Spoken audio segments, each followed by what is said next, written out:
Hi, how are you? I'm back. Hi. Allison.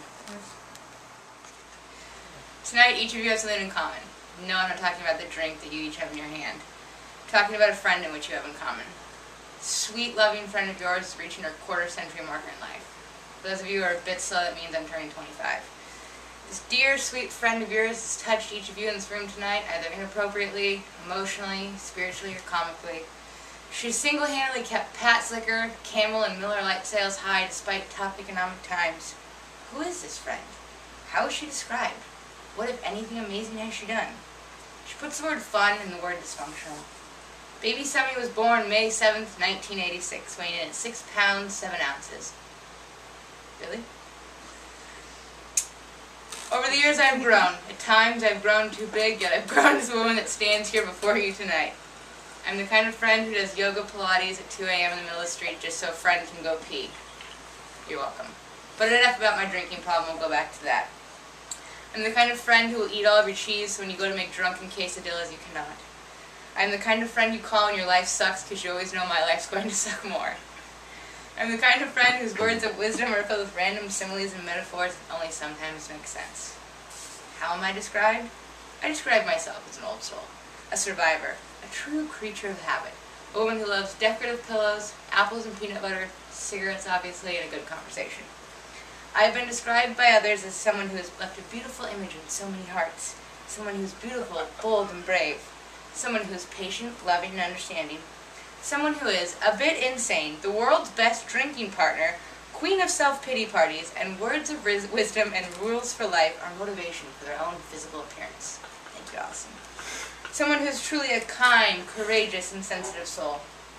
Now, while some of these descriptions are, like me, beautiful and wonderful, some, not so much true, I feel I must also touch on my accomplishments. My accomplishments range from personal, academic, creative, and beyond.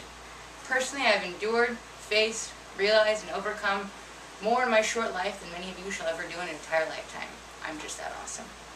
Personally, I have grown and learned more from everything I've gone through. Lessons have fed me with wisdom and strength. I no longer fear my father, take comfort in his money, live an over-the-top lifestyle. Those chains no longer define me.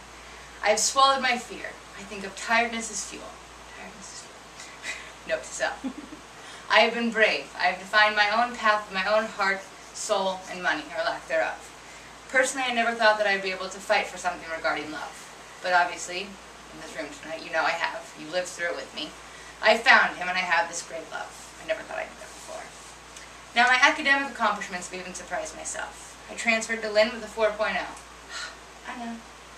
And despite my 2 semesters at Lynn, I've returned and since then, all A's in all my classes. But enough bragging about my grades. Let's go on to my creative accomplishments, because they're pretty awesome, too. So I've had a painting that's hung in the White House. Don't be jealous. I've had a number of paintings and drawings that have hung on trendy walls of Portland restaurants. A number of my drawings and sketches are permanently inked into famous individuals in the Great Northwest. A well-known Oregon poet and writer wrote a poem about me and my rainbow rubber boots. Just that great.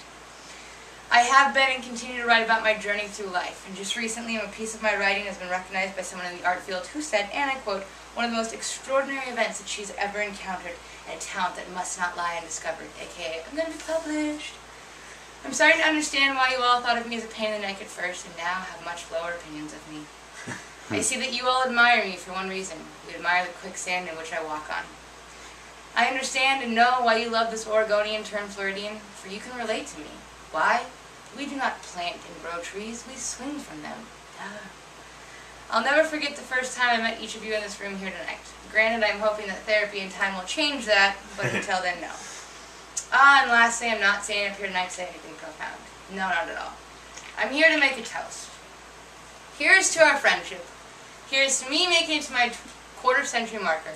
May we all get to heaven an hour before the devil knows we're dead. Cheers.